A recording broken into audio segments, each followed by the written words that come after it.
Gatot Nurmantio mengungkapkan dinamika proses diganti oleh Marsikal Hadi Tjahjanto sebagai Panglima TNI. Gatot mengatakan begitu tahu Presiden Jokowi mengirimkan surat calon tunggal Marsikal Hadi ke DPR sebagai penggantinya, Gatot menemui Jokowi di Istana Bogor. Dalam pertemuan itu Gatot tagih hutang ke Jokowi soal kewajiban pemerintah 1,5 triliun rupiah kepada TNI. Saksinya ada kok saat itu yaitu Wakil Presiden Yusuf Kala. Gimana ya momen itu terjadi dan kenapa bisa sih pemerintah berhutang kepada TNI sampai 1,5 triliun rupiah? Yuk simak kisah Gatot soal dinamika pergantian Panglima TNI di zamannya yuk Sobat Hoppers. Gatot menceritakan soal dia menagih Presiden Jokowi soal hutang pemerintah kepada TNI itu dalam sebuah wawancara khusus majalah Fonda Keadilan edisi Oktober 2021.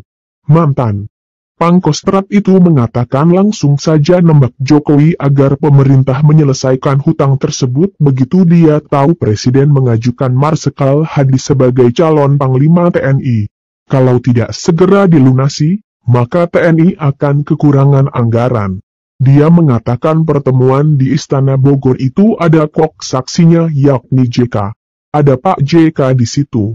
Saya sampaikan Pak Presiden saya berterima sudah diberi kesempatan sebagai Panglima TNI selama 2 tahun lebih dan Bapak sudah mengajukan Pak Hadi sebagai pengganti saya.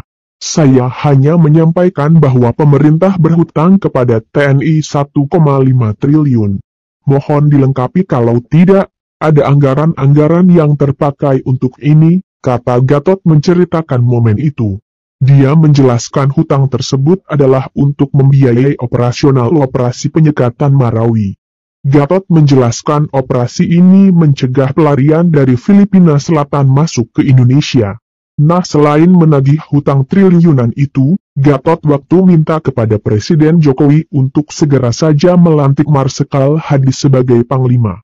Gatot nggak ingin lama-lama pelantikan Panglima TNI penggantinya.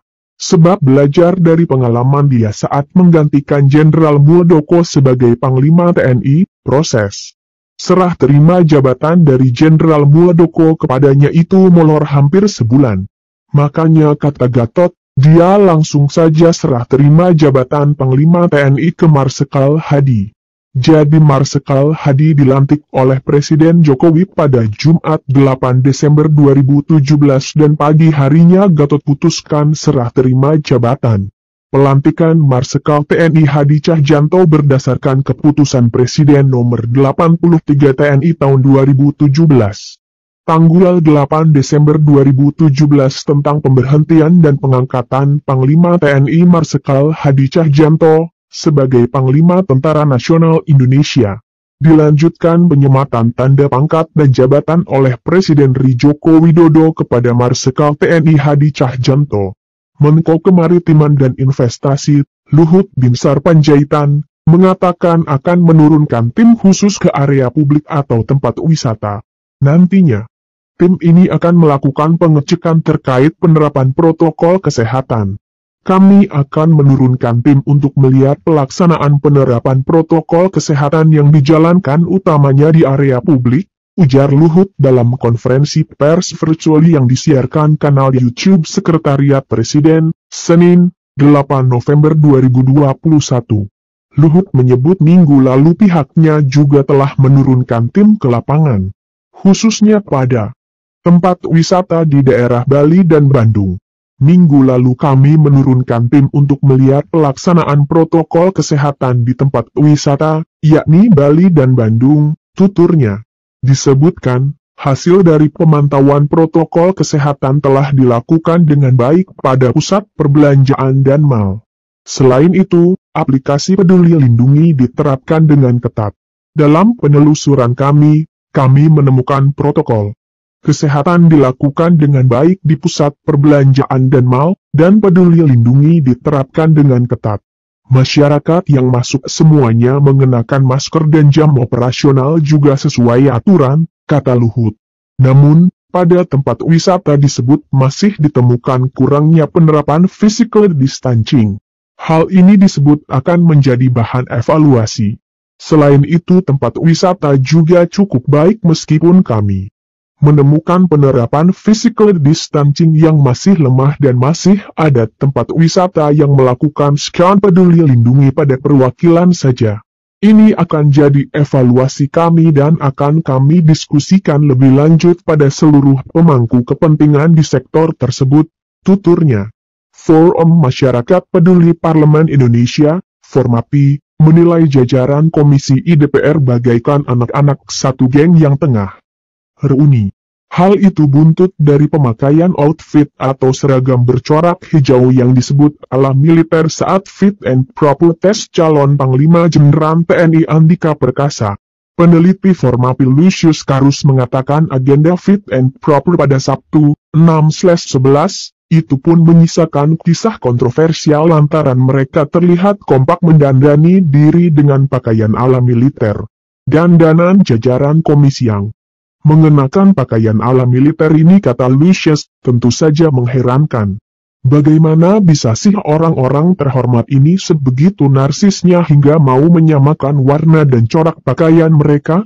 Membayangkan bahwa sebelum rapat mereka tektokan merencanakan penggunaan pakaian dengan warna dan corak militer yang sama tentu amat menggelikan, kata Lucius kepada wartawan, Senin, 8 November 2021.